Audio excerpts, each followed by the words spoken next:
And you all want to know why the ratings are down in WWE across the board. Let me tell you something, you fucking clowns. It's not that difficult to figure out. Right here for Smackdown Live on Off the Script.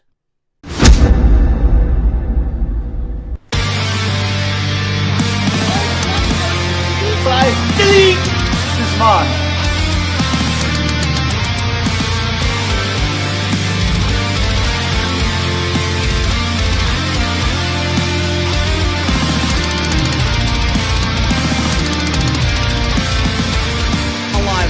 People still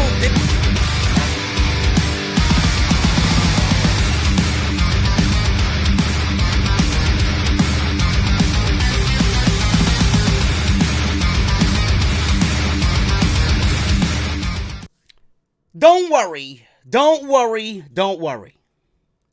I'm not going to give you guys an upset stomach tonight with a layout that has nothing but Roman Reigns carrying every championship in the WWE. That was only for last week. So we're back to business this week. I was talking to myself at the end of the show, and I was saying to myself, where has this Kofi Kingston been since WrestleMania? Since he physically won the title at WrestleMania, where has this Kofi Kingston been? Intense, direct, no pancakes, all business, all attitude, fighting for the sake of his friends and the WWE Championship. Show started with Kofi flinging pancakes and them still on this honeymoon from WrestleMania. And it ended with Kofi Kingston just being looked at in a different light. We'll go over that and why WWE needs to start portraying Kofi Kingston the way that they ended with him tonight on SmackDown Live. I don't want to come on here and be negative, but I feel like I have no choice but to come on here and be negative. I'm honestly getting sick of myself coming on here and being negative. SmackDown Live was one of the most boring shows I think they've ever put on since they moved to Tuesday Night Live with this show. There was a report, and we're going to go over it tomorrow in an extra because I got news on this and major news on Brock Lesnar tomorrow. So look forward to that. But Dave Meltzer reported today during the afternoon, that WWE's Raw ratings were the lowest non-holiday rating for the show in its 26-year history. Is it that difficult to figure out why, folks? Is it that difficult to figure out why? WWE doesn't usually give us the why when they are trying to tell a story in the ring. They don't usually give us that logical, common sense way of going about things. They don't explain why this happened, or why that happened, or why this person did that, or why she did this. WWE has gone, I would say, for the last 10 years with this show. And that's stretching it. It's been god-awful for probably longer than that. But I'm going to narrow it down until when we split the brands. These shows have been absolutely fucking miserable. Why have these shows been miserable? If you guys have been listening to me, you know why. What could WWE do to fix these ratings? If you listen to me, you know what they need to do. I've given them ideas. I've given them band-aids. I've given them anything that they could possibly ask for as far as suggestions. And nobody listens to me. Nobody wants to take my advice. Everybody listens to me, whether you love me or hate me. Those who love me, they know that I'm talking about the fucking logic and the common sense. Those who hate me feel like I'm just complaining for the sake of complaining, and they're blind. They're blind. They're leading a life As if it's a 24-hour bird box. It's exactly what you guys are. You are fucking blind. You don't know any better. Raw set an all-time modern record low outside of the football season with 2.16 million viewers. The third hour ended up trending below 2 million. From 10 to 11, that hour accumulated 1.9 million viewers. If you don't think that the quality of the show is driving people away, you must be sick in the fucking head. I tell you every single week what needs to be done. It gets worse every single week. Our intelligence is insulted every single week. More and more. Heavier and heavier every single week. These shows become boring each and every single week. More and more. And it did not stop with SmackDown Live. WWE booked SmackDown Live in the same way it would book Monday Night Raw, with unimportant garbage that people will pick up the remote control for and watch anything else. You're not selling people on Roman Reigns. You're not selling him in a handicap match with the fucking B team. You're not selling him in a feud with Elias. You're not selling him in a feud with the McMahons. I'm sorry. Take your Roman experiment and go away. It's not working. It didn't work then. It didn't work now. It's not going to work now. WWE takes the Money in the Bank ladder match on Monday Night Raw and just gives away the participants in the match with no build, with no intrigue, with no reason as to how they got chosen. They're just magically there. As if someone picked up a fucking magic wand or a lantern and a genie popped out. Who do you wish to see in Money in the Bank?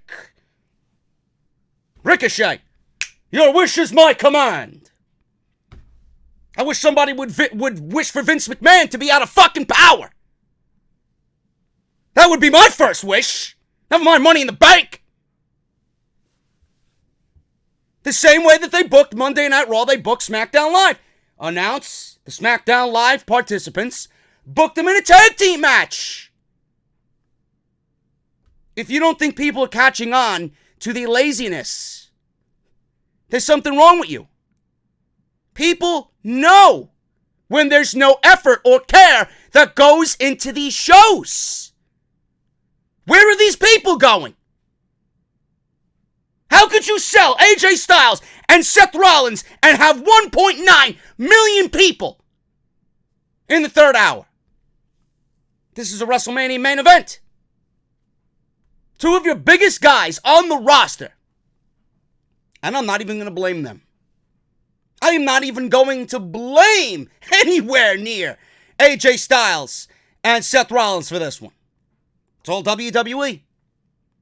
This is all WWE. If you want to blame those two men for that 1.9 million viewer third hour, you can't. There's no possible way you can sit there and do that.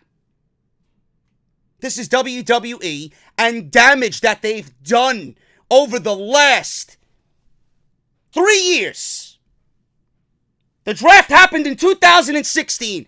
Since then, WWE has absolutely murdered every single Monday Night Raw, with 2018 possibly being the worst creative year of all time. WWE is going to set a new record and come dangerously close to topping what they did last year. People know. They are not stupid. People know that WWE, or people know of when WWE is insulting their intelligence.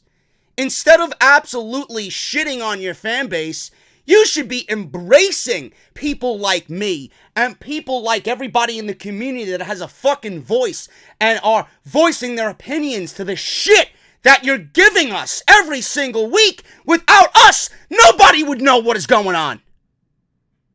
Without us, there wouldn't be a voice. There wouldn't be people following the right path.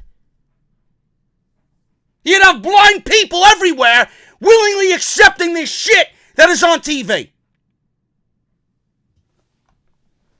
Listen to your fucking audience. We're not all stupid fucking marks. We're not as bad as WWE creates us to be. We actually fucking care.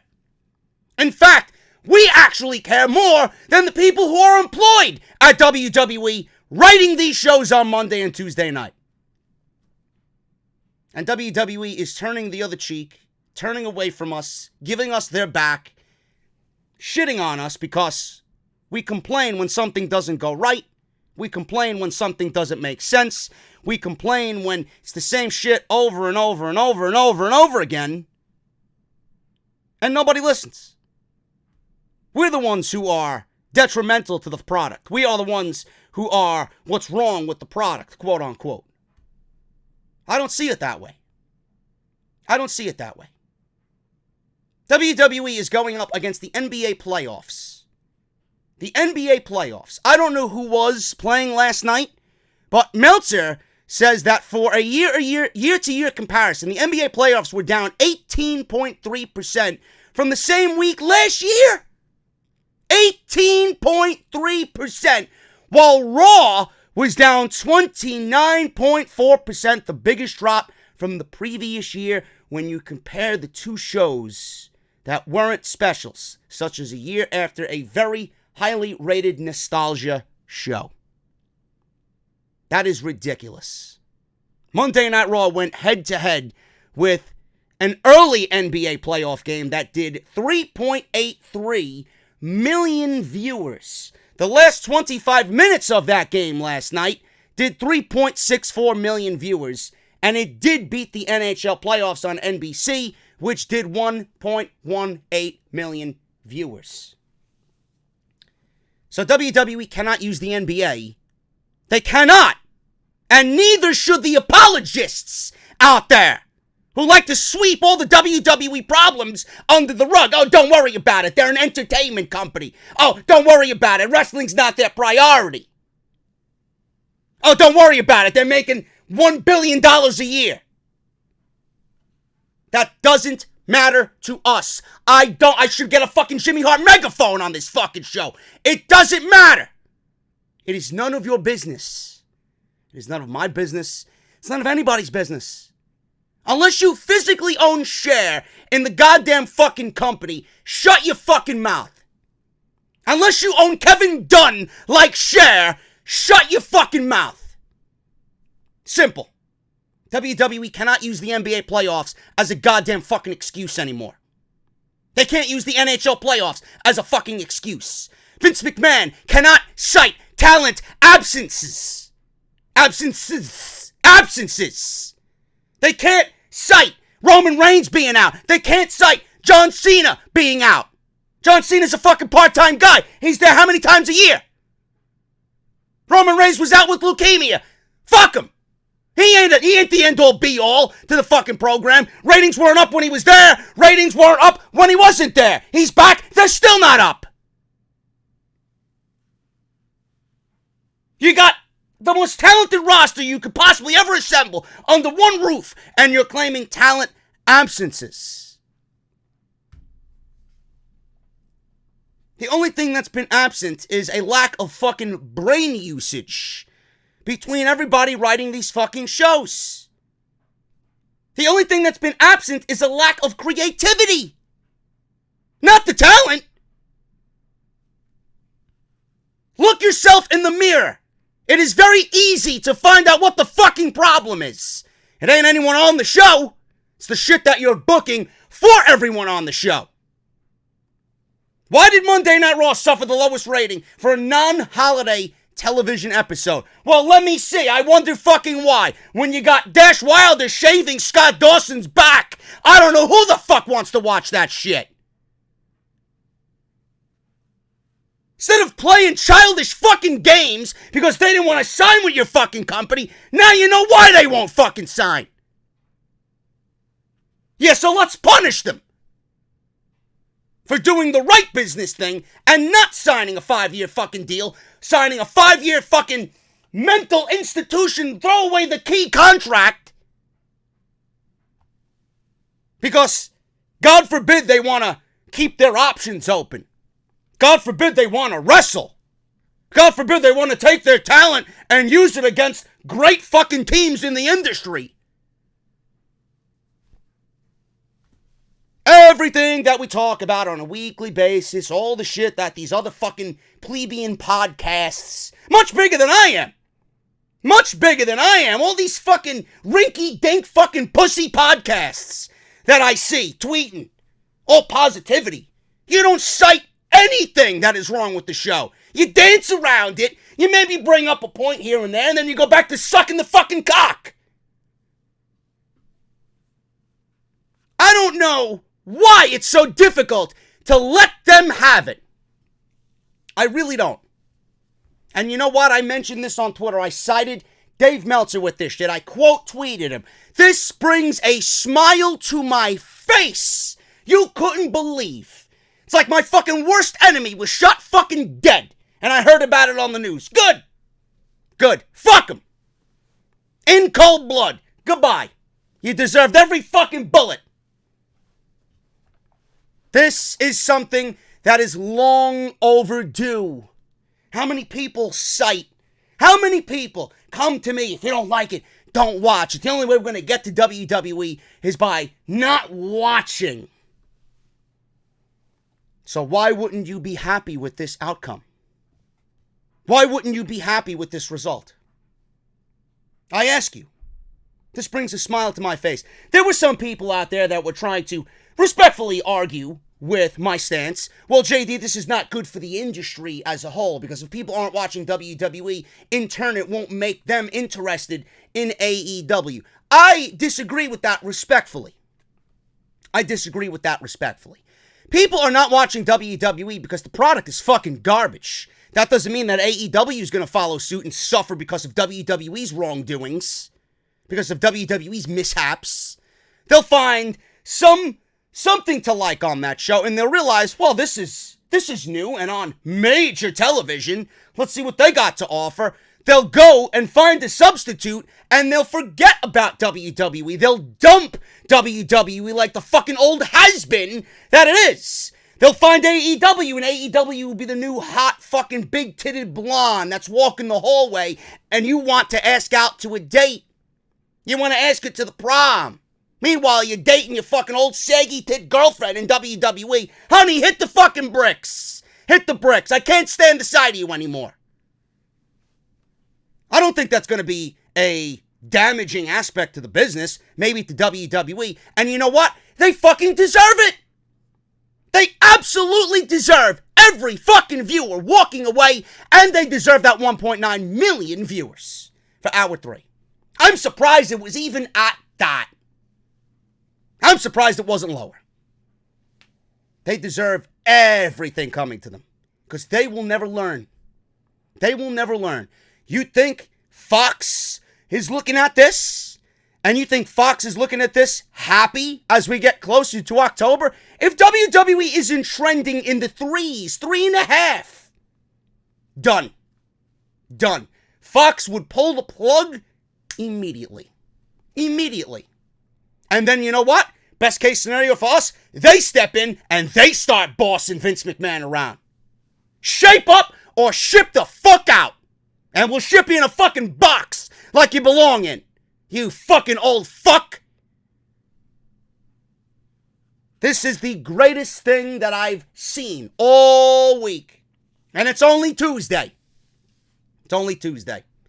This needs to happen more and more. Because I want to see all the people say, oh, ratings don't matter. Ratings don't matter. Yeah?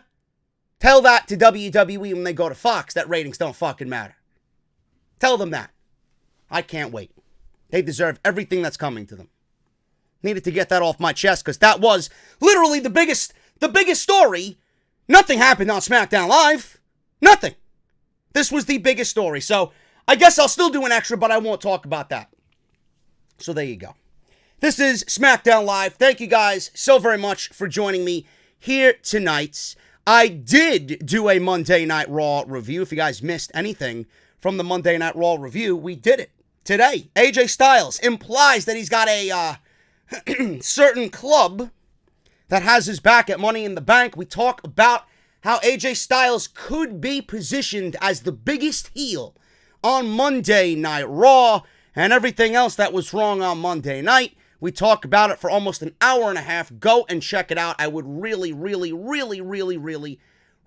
appreciate your support on that. If you missed it, it's there live on the channel. Link is in the annotation that you see in the top right corner of the screen. That little I, drop it down. It'll be right there for you. I want to get that motherfucker over 2,000 thumbs up. We're already almost at 20,000 likes in about 12 hours. Less than that, probably. But go over there and check it out if you guys have not done so and leave some support. If you missed Off the Script, obviously, we talked about Becky 2 belts, probably going to be Becky no belts by the end of Money in the Bank. And we talk about Bray Wyatt. Bray Wyatt and the Firefly Funhouse being under fire by sponsors and shareholders of WWE. Also, Tony Atlas mentioned Sasha Banks is not needed in WWE. WWE doesn't need Sasha Banks. Sasha Banks needs the WWE, as a fucking fool would say. Just like Tony Atlas. So make sure you guys go and check all that out. Everything you need is linked with the Monday Night Raw review in the eye in the top right corner of the screen. Follow me on social media at JD from NY206. Hit that subscribe button down below. Turn on that bell for all notifications. Social media is at JD from NY206 on both Twitter and Instagram.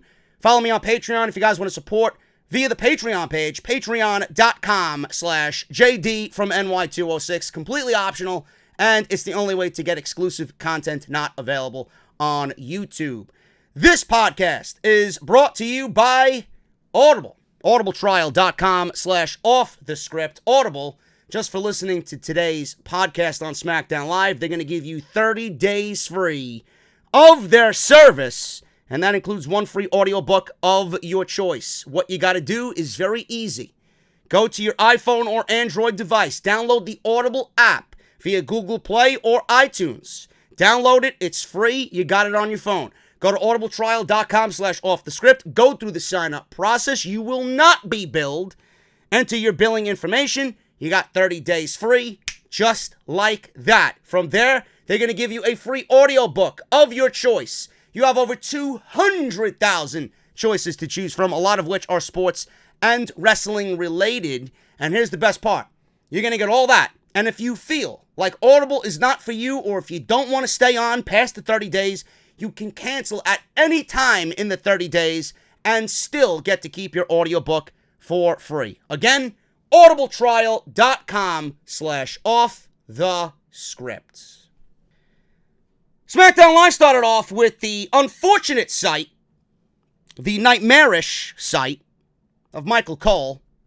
It's bad enough we got to hear him and see him on Monday Night Raw. And he opened up the show tonight on SmackDown Live. Tuesday Night Raw. Or is it Monday Night SmackDown? I can't fucking tell anymore. Either way, stay over there. We don't want you over here. Even though it's looking and sounding and feeling like Monday Night Raw on Tuesday night, more and more every fucking week. Michael Cole introduced Kofi Kingston. Kofi Kingston is in the ring, and he comes out throwing fucking pancakes. He's tossing pancakes like frisbees into the audience. Now, before I get on to what he said, I honestly believe, and I don't want to have this sound like I'm against Kofi Kingston, but I'm going to say it anyway, even though I refrain from saying it on social media. Kofi Kingston, after what he did, or what Kevin Owens did rather, last week, and what happened to Kofi Kingston last week on SmackDown Live with Kevin Owens ending the show, beating up the New Day, and holding up the WWE title, throwing pancakes is the last thing that Kofi Kingston should be doing. I'm sorry. I don't want my WWE champion throwing fucking pancakes. If I want pancakes, I'll go to Denny's. I don't want my WWE champion throwing goddamn fucking pancakes and wearing cut-off t-shirts and gyrating and throwing cereal into the fucking crowd. Okay? This isn't General Mills. This is the fucking WWE Championship. Enough. On top of that, this honeymoon phase of Kofi Kingston, the greatest moment in WrestleMania history. How do you feel about being the new WWE? The new? The new? This is like 4 weeks ago. The new. You ain't new anymore. You were new on the SmackDown after WrestleMania. 4 weeks later, you ain't the new anything. So I don't get this pandering with this fucking honeymoon shit still ongoing with Kofi Kingston. The more I hear it, the more I want him to lose the WWE Championship. And going back to what I said before about the greatest WrestleMania moment of all time. What makes Kofi Kingston so special that they are using that, which is clearly untrue. That ain't the greatest WrestleMania moment of all time. It may be one of the best WrestleMania moments of recent memory, but it certainly ain't the greatest WrestleMania moment of all time. And I don't remember this type of fucking cocksucking for anybody else that won the WWE Championship the first time. What happened to Bray Wyatt when he won the WWE Championship? Did he get 4 weeks of fucking celebration? He got a decent fucking reaction when he won the WWE title too. And he beat John Cena and AJ Styles to achieve that feat. In the same match.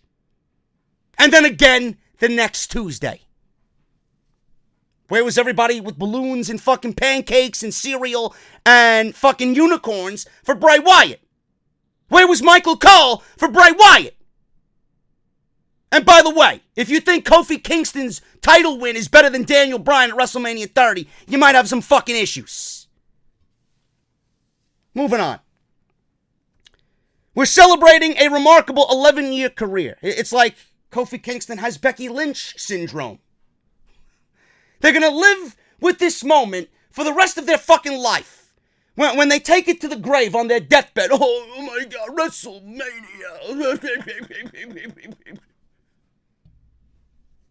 Fucking ridiculous, man. It wasn't until this year's WrestleMania that you had the opportunity to battle for the coveted prize in sports entertainment, the WWE Championship. Really not. It's the coveted prize in sports entertainment. Your title is as worthless as the Impact World Heavyweight title. Believe me. So, we've seen Kofi with highlights again of the Elimination Chamber and again at WrestleMania. And I had my head down in my phone because I just don't give a shit. Cole then asked if he believed he'd ever get the title match at WrestleMania. Kofi says he learned over the last 11 years that you were going to have a lot of highs and a lot of lows. Well, if you're talking about Monday Night Raw, it's all lows and no highs at all. You have to keep pushing and keep fighting. Now, obviously, the injustices of Vince McMahon were brought up and the power structure of WWE. He said with the help of his New Day partners, they proved with positivity and anything is possible. Cole said he had the honor of knowing him throughout his career, and that moment of victory was magical. Magical. He said there were very few wrestlers in WWE history who had a WrestleMania moment at that level. He said it might be the greatest WrestleMania moment ever. Yeah, sure. Kofi seemed especially pleased with that comparison or notion. They went to the pinfall victory and post-match celebration of WrestleMania on the video package again. Again, something we don't need to relive. It is over. He is not the new WWE champion anymore. When you drive the car off the lot, it's used. It's not new anymore. Once that new car smell is gone, it's not new anymore. It's like me with my car. It's a year old. Yeah, look at my new car. You're just fooling yourself at that point. So, Kofi said, other than the birth of his kids and marrying his wife, this was the greatest moment of his life. Cole then went over the Kevin Owens situation from the last week. Cole asked him for his reaction. Kofi said a lot of people said he should have seen it coming. He said they may be right, but the New Day believes that people can change. They believed that Kevin Owens legitimately wanted to change, but at the end of the day, KO, or the Big O, is going to be the Big O, Kevin Owens. So there's Kofi Kingston's first mistake. Trust nobody. I don't give a fuck who you are. I don't give a shit how positive you are. Trust no one. Babyface or not, trust no one. You make him sound like an idiot. He said, as he was stepping on my head, he was doing it to come after my WWE title. So, Kofi said he wanted to challenge him for the WWE title. He would have said yes. I say let him come. He challenged him to a match at Money in the Bank, and then Kevin Owens comes out and says, it doesn't get any better than that, but moments are fleeting. He said what fans won't tell him is that none of them actually believe his championship is going to last, and Kofi is not championship material.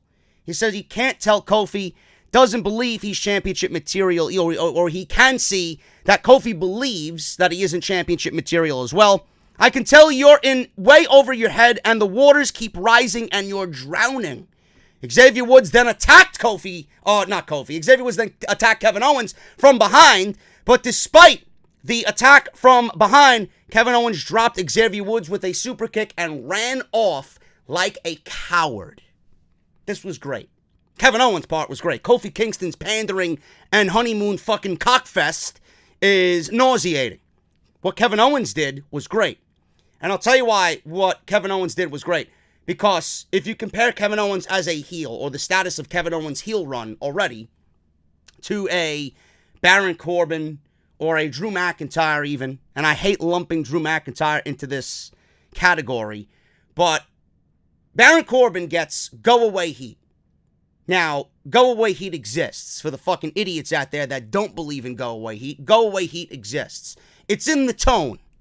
Nobody's physically going to get up and go to the fucking bathroom. You're not going to have 10,000 fucking people getting up and going to the bathroom or the concession stands because they don't want to see a fucking individual perform. There's go-away heat. People legitimately throw their sentiments at Baron Corbin because they don't want to see him on television. Now, Kevin Owens, he gets those boos organically, and the tone is different. People legitimately want to see Kevin Owens get his ass kicked. People will pay to see Kevin Owens get his ass kicked. Where Baron Corbin comes in, people don't want to see him wrestle, period.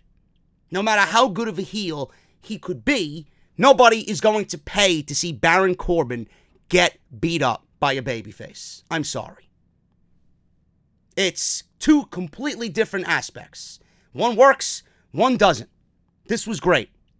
And Kofi Kingston starting the show, I don't want to see him throw pancakes. He did go into that intense, I got to take care of business mode by the end of this. And I'm glad they keep that going on through the show, and they end with him the way that they ended this segment at the end of SmackDown Live. That's all I'll say on that. Kevin Owens is great. In fact, I hope he wins the WWE Championship, because a heel like that is going to make everybody else who he's in the ring with as a babyface that much better. So there you go. Matt Hardy and Jeff Hardy. Graves said Jeff would make an important announcement about his health and the status of the titles later on tonight. Backstage, Kofi Kingston told Xavier Woods that his back is all screwed up and they had a plan, and he said he would take care of it. Xavier says he couldn't let KO talk to him like that. Kofi said, don't worry, I got this. Trust me. Trust me. That's what Kofi said to Xavier in the medical facility, or the trainer's room. So, Phillips then goes into Becky Lynch versus Bayley. Now, we get, before this match started, Bayley was rather just unceremoniously announced for the Money in the Bank women's ladder match. So there you go. Bayley, shown on the graphic as being a participant in the SmackDown portion of the Money in the Bank ladder match. 3 more to be added later on in the evening. Becky Lynch versus Bayley, non-title match. I enjoyed this. I enjoy Bayley. I think Bayley's great. I honestly think Bayley with little tweaks here and there, could be a major player on any brand. Being that she's on SmackDown Live, she could certainly be a major player. Becky Lynch, I don't know what the fuck is going on with Becky Lynch. I don't know what was with that introduction by Greg Hamilton.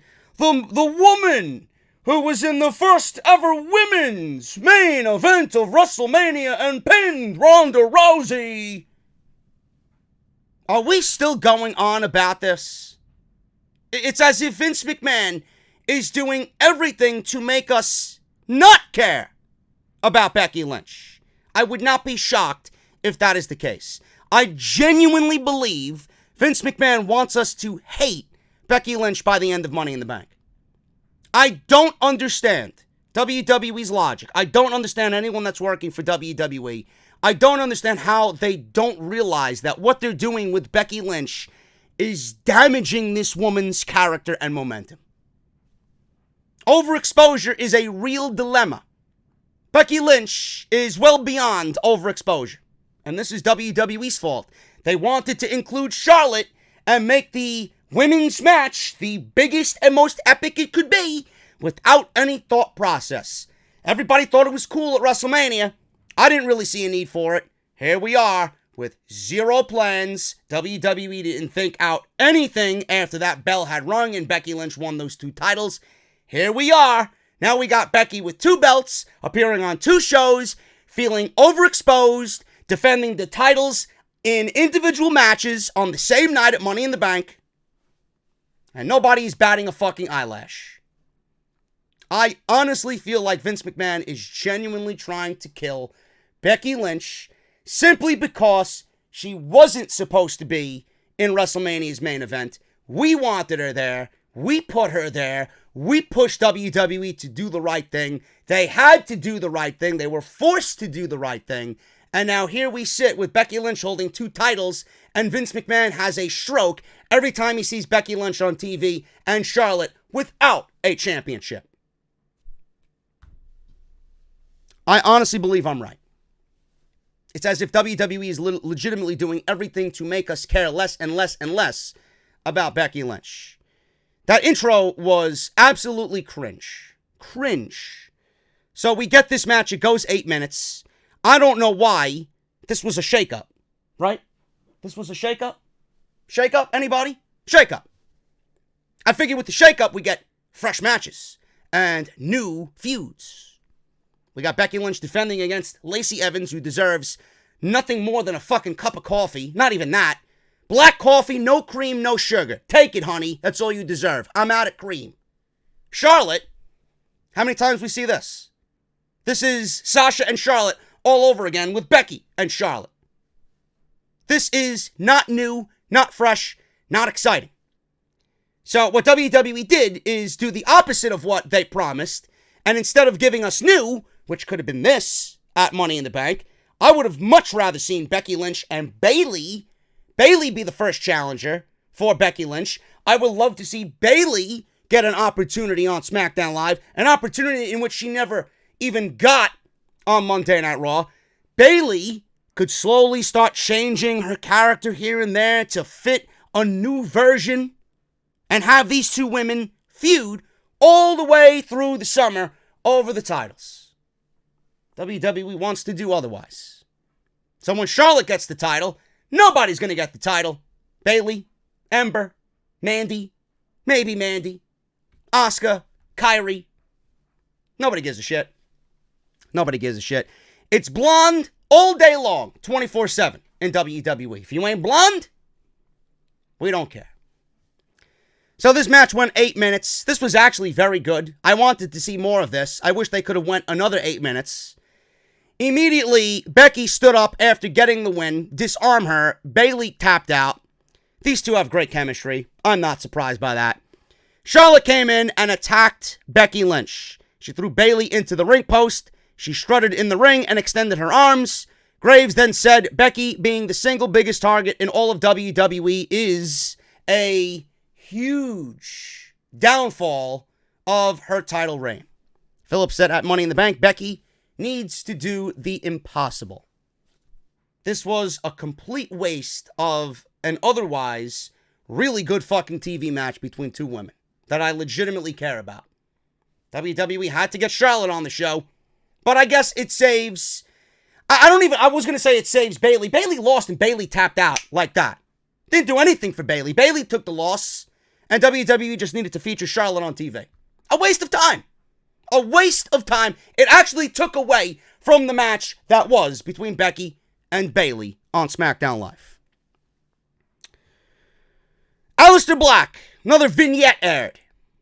I have an issue with this. Of course I do. Of course you do, JD. You got an issue with everything. Alistair Black in a vignette aired. He spoke while wearing a black, I believe a button down. And he was in the backdrop. It was all black. You can only see him lit. It was dimly lit. You know, very typical Alistair Black style. And he talked about fear.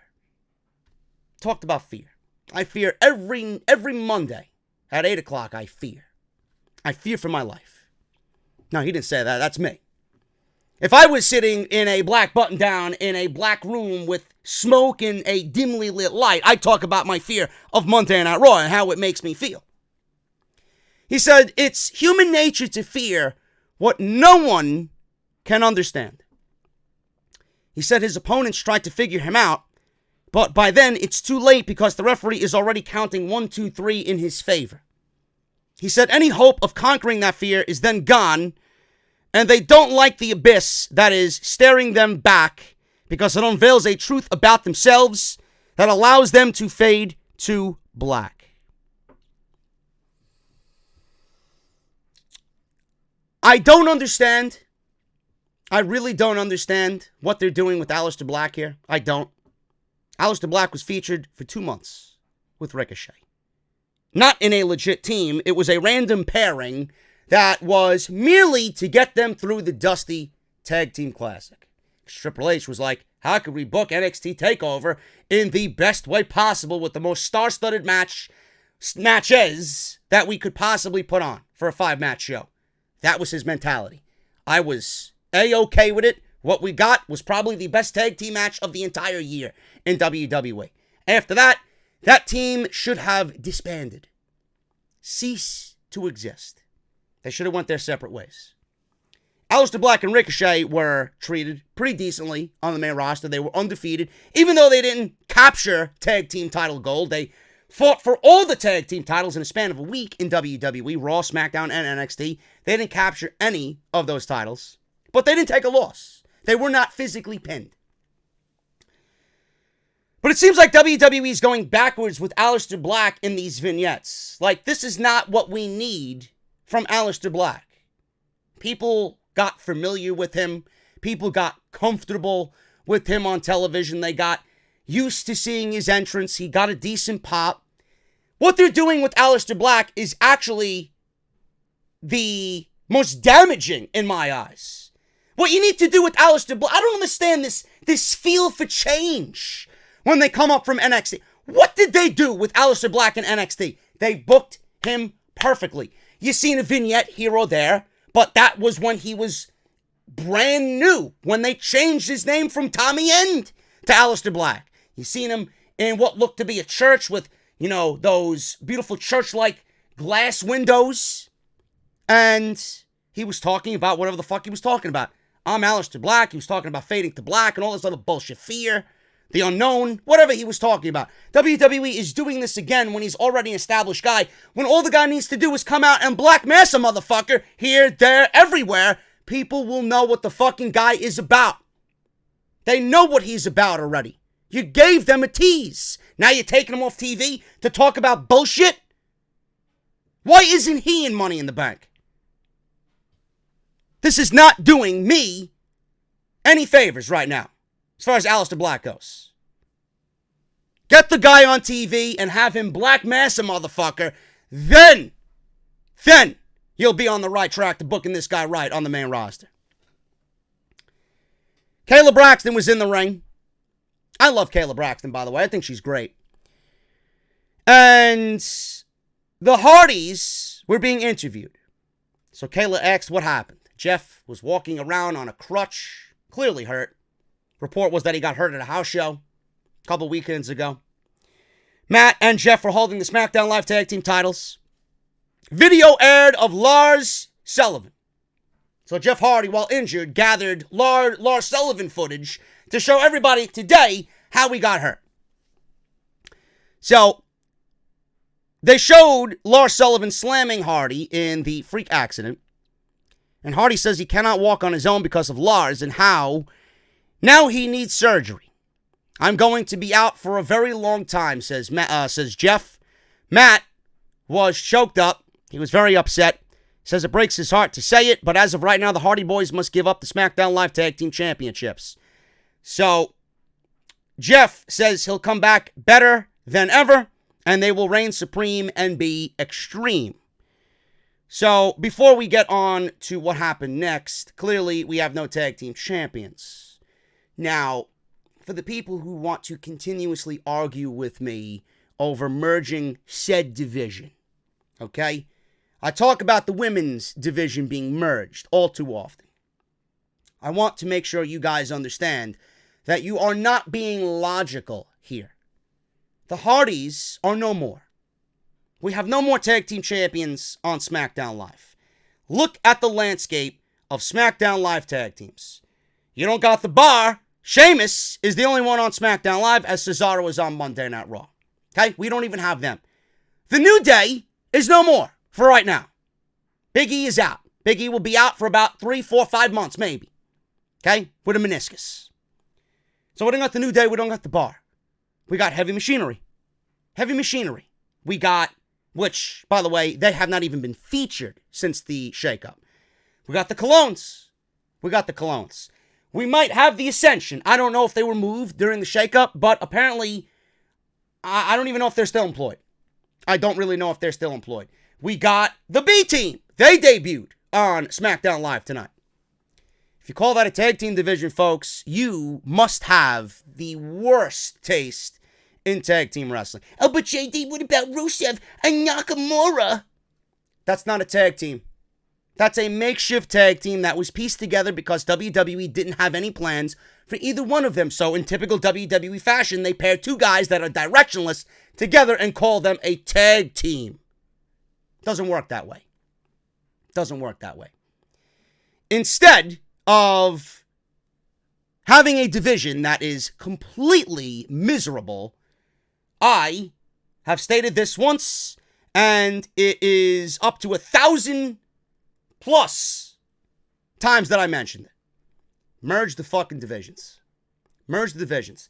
All of these teams that you have in WWE anyway are finding homes on Monday Night Raw. The teams on SmackDown Live that you got are not going to even be featured on television. I don't even know if half of them are employed. So what you're going to do is you're going to take the titles to Monday Night Raw and you're going to have a unification match for these titles. Simple. Merge the divisions. Have Raw teams show up on SmackDown and SmackDown on Monday Night Raw. Simple. You have a tag team match here, tag team match there. Rinse and repeat. Rotating doors of talents in and out week to week. Enough of these main roster tag team matches that feature main event level talent. I'm sick of it. I am sick of it. WWE did it last night. WWE did it tonight. The only tag team matches we should be seeing are from tag team wrestlers. Everybody else needs to be in their own fucking thing. Simple. WWE needs to change this fucking formula ASAP. And a merging of the divisions is absolutely the key to solving all of WWE's problems. Because how could you look at that show on Tuesday night and say, well, we got a decent tag team division? You don't. You got no tag team division. Merge the divisions, get the Revival on SmackDown, get the Usos back on SmackDown, get everybody that you got on Raw on SmackDown. Get the War Raiders on SmackDown and vice versa. This is the solution to the problem on SmackDown Live. I don't need to repeat myself. It will freshen up the shows. It will freshen up Raw and SmackDown. Everybody will get featured more. You can have tag team matches on Raw. You can have tag team matches on SmackDown. The teams that you don't use one week, you'll use the next week. You build a competitive division. You make wins and losses matter. You build a competitive division, and if you want, have a tournament. Have a tournament for the fucking titles. Seriously. Have a tournament for the titles. You got the fucking... At that point, I don't even think the WWE would even have Ryder and Hawkins hold the titles. Drop them to the fucking War Raiders already. Have a tournament to see who wins the SmackDown Live Tag Team titles, featuring both shows. And at the end of the tournament, the final team that wins the entire thing goes on to win the titles. They go on to fight the War Raiders, and you merge the goddamn fucking titles. Simple. Simple. I came up with a fucking concept for you in 30 seconds. It's better than anything WWE will come up with, I'm sure. Moving on. Lars Sullivan came out. His music hit, and he stalked Jeff Hardy. Because he attacked him the first time, he attacked the Hardys the first time, and he wanted to do it again. So, Graves said, who is going to stop him? Why now? Jeff is already hurt. So Lars kneed Matt, threw him out of the ring, gave him a freak accident. Lars then stalked Jeff. Out of nowhere comes R-Truth with a steel chair. Hit Lars with a steel chair in the back. He no-sold it. Lars then turned around and one-arm power-slammed R-Truth. Then he gave him a sit-out powerbomb. And that was it. Now, the steel chair spot, Lars no-sold it. I believe Lars Sullivan knocked the steel chair out of R-Truth's hand before he did the sit-out powerbomb. Lars legitimately punched the steel chair out of R-Truth's hand. I did not like that spot at all because that was a broken hand waiting to happen. And WWE does not need Lars Sullivan to be on the shelf with a broken hand because of a stupid spot like that. Either way, he destroyed the Hardys again, or Matt in this case. He took out Jeff, he destroyed Matt, took out R-Truth. Okay. Can we get this guy in the fucking ring already? Can we get this guy in a match with R-Truth and burying R-Truth, showing us what this guy's made of, seeing his entrance and seeing the overall package that is Lars Sullivan? Please? Enough of these run-ins. We know and understand what the man is capable of. It's time to see that put into action. Because the more you go on with it, the less I'm going to care. And by the way, I think it was a great idea that WWE took Jeff Hardy's house show injury and turned it into a Lars Sullivan injury to build up Lars Sullivan and how monstrous and dangerous the man is. That was actually a bright spot for WWE on this show. Believe it or not, I'm praising how WWE has booked Lars Sullivan. Lars Sullivan has been booked pretty decently, tonight being the best that Lars Sullivan has been showcased on WWE television. This was a great idea to use Jeff Hardy's injury to build him up as an indestructible force, taking out the beloved Hardy Boys. Good job, WWE. You did something right for once. I'm proud of you. Not really, but good job. Now, Roman Reigns is on the show tonight. I know. That makes us all sad. Apparently, he's going to address the audience tonight and tell us why he punched Vince McMahon. Byron Saxton then revealed the participants in the Money in the Bank ladder match. Ali, Finn Balor, Andrade, and Randy Orton. Those are your 4 SmackDown Live guys. On top of that, we got Braun Strowman, Baron Corbin, Drew McIntyre, and Ricochet. I said this to a couple people that were texting me and tweeting me during SmackDown Live. This could realistically be the best Money in the Bank ladder match that the men have ever seen with talent like that. I'm actually looking forward to what these 8 guys can do in that ring. Clearly, Drew McIntyre is a favorite. But if I had to go with someone in this match, Andrade is the perfect heel to win this match. Perfect heel. I think him and Zelina Vega holding that briefcase is absolutely money. I could see it. It's like a fucking beautiful painting. But I could also see Mustafa Ali winning this match. And there is a dark horse aspect to Mustafa Ali winning this match. Mustafa Ali is a Chicago native. WWE has the Survivor Series this year in Chicago. Mustafa Ali winning Money in the Bank and cashing in at Survivor Series in his hometown. Keep that in mind, folks. Keep that in mind. It's there in the back of your heads. I just planted a fucking seed.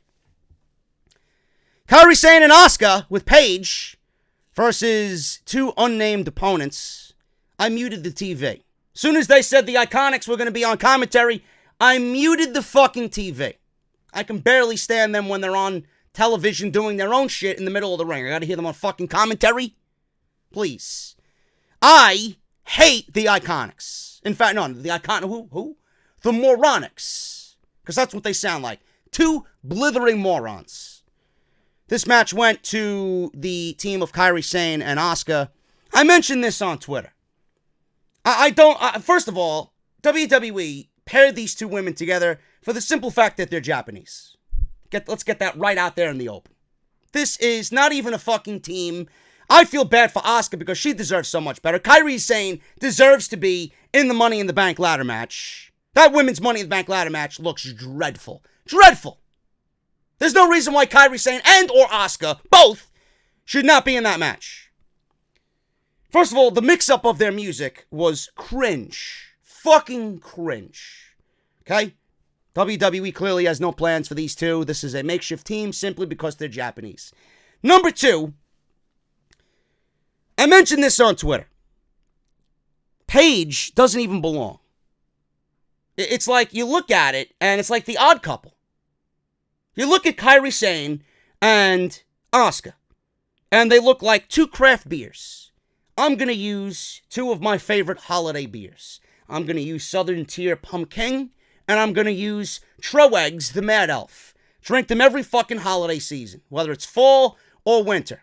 I love me some pumpkin. I love me some spiced fucking cinnamon, nutmeg, and cherries mixed in a nice alcoholic beverage, which is the Mad Elf. Pumpkin, obviously, is a pumpkin ale for the brisk, cool night that is a fall night. Two craft beers. Two of my favorites, all-time favorites.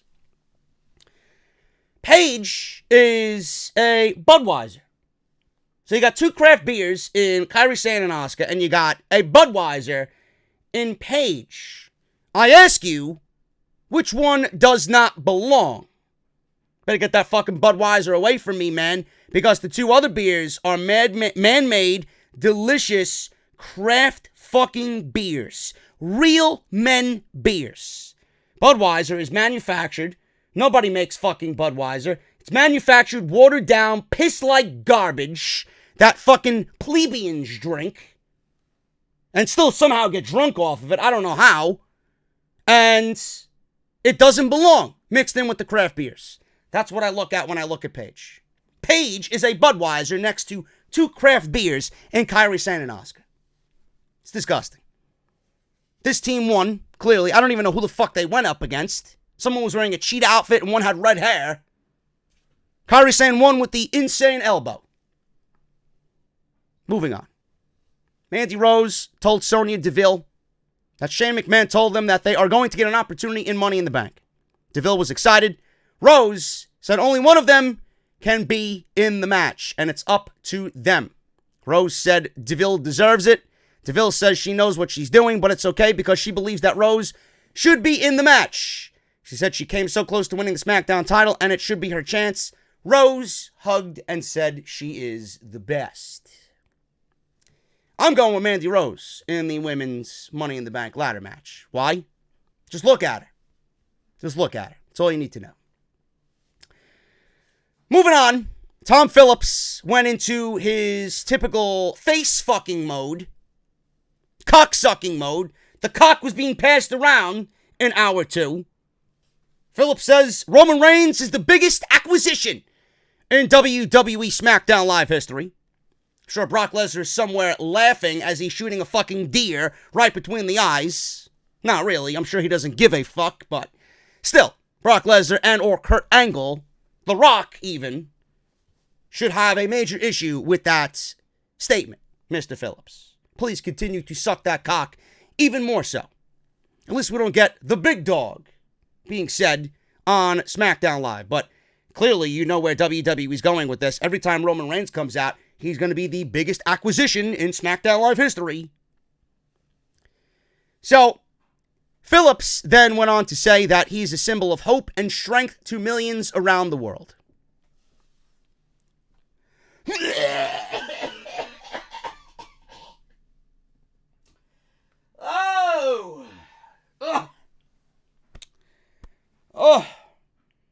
Oh, man. Believe me, it wasn't the Budweiser. It wasn't the Budweiser. So, Phillips then said, Reigns versus Elias takes place at Money in the Bank. And Reigns has vowed that Elias will never sing again after the match. I wish we would never see Reigns again after the match. I wish Reigns would have a match, go away, and don't come out for the encore. That's what I wish. So, clearly, even WWE, it's like Kevin Dunn can't help himself. They got to pan over to the fucking front row. People were dead silent in the crowd. There wasn't a fucking peep, right? Roman Reigns got fans in the front row. Two older gentlemen. Two geeks. Two virgins, I'm sure, with Dorito-crusted beards. So, drinking a Budweiser, I'm sure. Chanting, Roman, Roman, Roman. If you are that individual, you're a fucking idiot. You are a sad man. Sorry. Moving on. So, Roman Reigns said you only get one shot at making a first impression. But, Roman, this is not your first impression. This is like your 68th impression. You only get one first impression. So I figured on my first night on SmackDown Live, I'd knock out Mr. McMahon. That wasn't the plan, and it didn't have to be him. It could have been anybody. It could have been anybody. I just wanted to get the point across that I'm still the big dog. He said SmackDown is his yard now, and Shane McMahon came out. Shane McMahon then came out and addressed Roman. He asked Greg Hamilton to do a moderate introduction. Nothing over the top. Only took one take. Good on you, Mr. Hamilton. You do a fine job at your profession. Shane then said he's out there to remind Roman that the McMahon family own all the land. Reigns says, no, your daddy owns all the land and was in the ring with me. I was on these 2 feet and he was on his back. Shane said, well, you are aware that you are a national treasure, or you struck a national, Reigns is not anywhere near a national treasure. You struck a national treasure in Vincent Kennedy McMahon and knocked him to the ground. Said Reigns was left lying on his face. Reigns says with the help from Elias, but he can do it on his own. Shane says he'd like to walk into the ring and slap him around. I'm sure if it was any way that he slapped The Miz around, it would do no good, because Shane McMahon's punches are fucking god-awful. So, he threatens to get into the ring, but he has to hop on a jet and work with a true championship caliber athlete at the University of Michigan to get him ready to face The Miz in a steel cage match at Money in the Bank. Shane said guys are lining up in the back to welcome him to SmackDown Live, and he introduced the B-Team. The B-Team. At this point, I proceeded to mute the TV, and I cannot stand the sight of the fucking B-Team. B-Team, B-Team, no, no, no. This is SmackDown Live. And then you wonder why the ratings are 1.9 in the third hour of Monday Night Raw. I hope that they sink to a 1.6 on SmackDown Live. The fucking B-Team. Shane says that they're eager and ready to make a good first impression. So Reigns will be taking on both of them in a handicap match. Reigns, I can't believe I'm going to say this, I actually agree with him. He said, how original. Yeah, how original, Shane. He asked if he's going to blindfold him or tie him with one hand tied behind his back. Shane says that's quite intuitive. I wish Monday Night Raw was quite intuitive. He said a bunch of something extra, is coming your way. A match of this caliber needs something extra. Special guest referee, enforcer referee. He introduced Elias as the special guest referee and enforcer. So that was that. So we got 11 minutes of Roman Reigns versus the fucking B-Team on SmackDown Live. Roman beat the odds, of course. I'm not going to go through a move-by-move, match-by-fucking-hold basis here, because it's the fucking B team. Why Bo Dallas is not in the Firefly Funhouse with his fucking brother is unreal. This is the best you got for Curtis fucking Axel, right? It brought a tear to my eye to see the fucking Perfect Plex done on Mr. Perfect by his own son, Mr. Perfect, doing the Perfect Plex on Roman Reigns. Why isn't Bo Dallas mixed in with his brother? Why? I don't get it. Why are you still utilizing the B team in this cheerleader fucking cringe? They are ridiculous. Absolutely ridiculous. Nobody's tuning into hour 2 here to watch Roman Reigns and the fucking B team. Spear. Superman punch. That's it. Done. Superman punch and spear to Curtis Axel. Elias tried to count out Roman at one point in this match. Grabbed his guitar from ringside. Reigns broke free from Axel to give Elias a Superman punch. At one point, Axel did hit the Perfect Plex, and Elias, which I don't understand this because he's the fucking heel in this case. If Curtis Axel nailed one of his finishing moves on Roman Reigns and Elias is the crooked heel enforcer, why didn't he count through to the 3 to beat Roman Reigns? I don't understand it. It's as if Elias thought he was going to get punished if he didn't do the right thing. You're working for Shane McMahon. You could have easily counted to 3 and screwed Roman Reigns even though he would have kicked out. That's what heels do. And here he is pretending as if he's a legit referee and he stops the 3 count. Am I losing my fucking mind? What a waste of fucking time. And then you want to know why the ratings are down. Please, I'd love to see anyone in the community praise Roman Reigns versus the B team on SmackDown Live. They showed the Firefly Funhouse that we seen from Monday Night Raw. And Ali got a proverbial jobber's entrance. He was standing in the ring while the Firefly Funhouse was being shown on the Titantron. So, this went with Andrade and Randy Orton versus Ali and Finn Balor. WWE seemingly doing their least creativity, or least creative ways to get a fucking match on SmackDown Live. It's babyfaces versus heels. Look at that. Same thing as Monday Night Raw. Next week, we'll get Randy Orton versus Ali, or Randy Orton versus Balor, and Ali versus Andrade. Guarantee you. Guarantee you. If we don't get that match, I would be legitimately floored. Just like next week, we're going to get fucking Ricochet versus Baron Corbin and Drew McIntyre versus Braun Strowman. And then the next week on the Go Home show, we're going to get Fatal 4-Ways between all 4 guys on their respective brands. Guarantee it. This is WWE. I could see the future. I could see the future. This was actually decent. Ali and Balor win. Balor got hit with Andrade's Meteora in the corner. Balor blocked Andrade's hammerlock DDT. He then hit a sling blade. Ali tagged in. 450 on Andrade for the win. And after the match, Orton gave Balor an RKO out of nowhere, which signifies that they'll probably fight next week in a non-title match because they're both in Money in the Bank.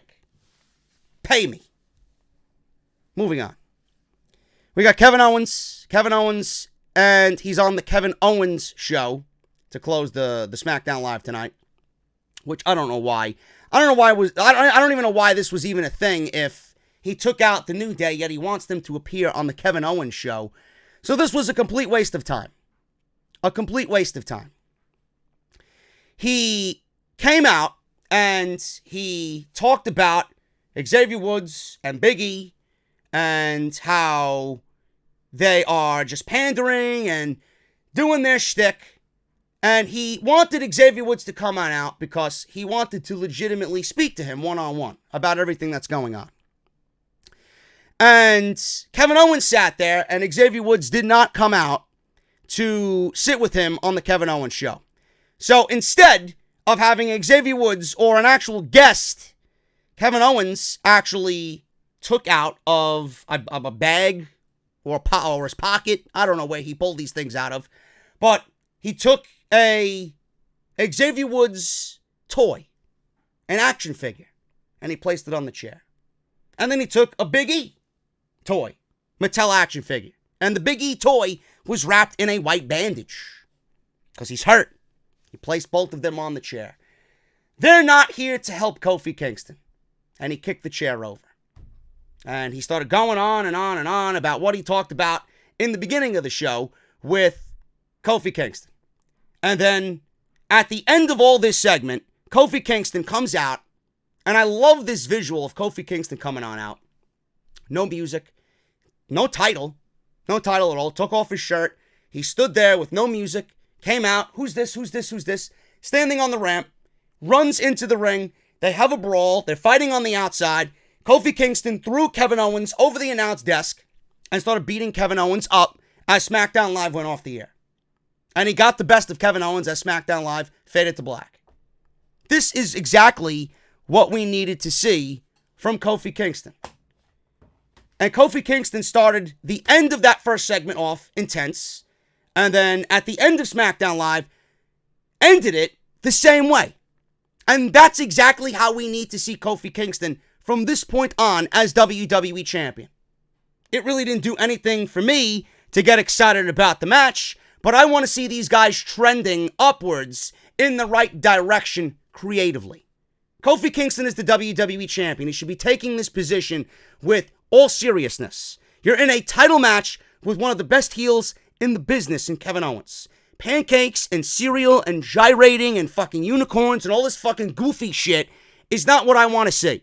It's time to get down to business. You are a WWE Champion. Xavier Woods was beat up by Kevin Owens. Big E is on the shelf and Kevin Owens is taking advantage of the New Day. You need to start acting like a big boy and getting down to business and defending not only your friend's honor, but the WWE Championship. Enough of the shit. I'm not saying Kofi Kingston can't be lovable and happy and outgoing, but when you're the WWE Champion, you need to start taking shit into consideration as far as seriousness goes. I don't want to see my champion gyrating as if he's some mid-card goof on SmackDown Live. I'm getting the hell out of here. Thank you guys so very much. This is Off the Script, SmackDown Live tonight. If you guys missed anything that I did on the channel, including the Monday Night Raw review, go check it out. It's live on the channel right now. Link is in the top right corner in that annotation, that little eye. Drop it down. It'll be right there for you. Off the Script as well from this past weekend. Everything you need to catch up on will be right there for you. audibletrial.com/offthescript. Make sure you guys get 30 days free of Audible and one free audiobook. Social media, JD from NY206 on both Twitter and Instagram. Hit that subscribe button down below. Turn on that bell for all notifications. Patreon.com/JD from NY206. And if you guys want to go get your JD's Elite, one of the best-selling t-shirts in the YWC and my #1 best-selling t-shirt of all time. Link is down in the description. Bonfire.com. Go and get yours today. Hit that thumbs up. I'll see you guys tomorrow for NXT and some off-the-script extra. I got some major Brock Lesnar news, so I'll see you guys then. Have a good night, and I'll see you right back here on Wednesday for some OTS extra and off the script. I'll talk to you then.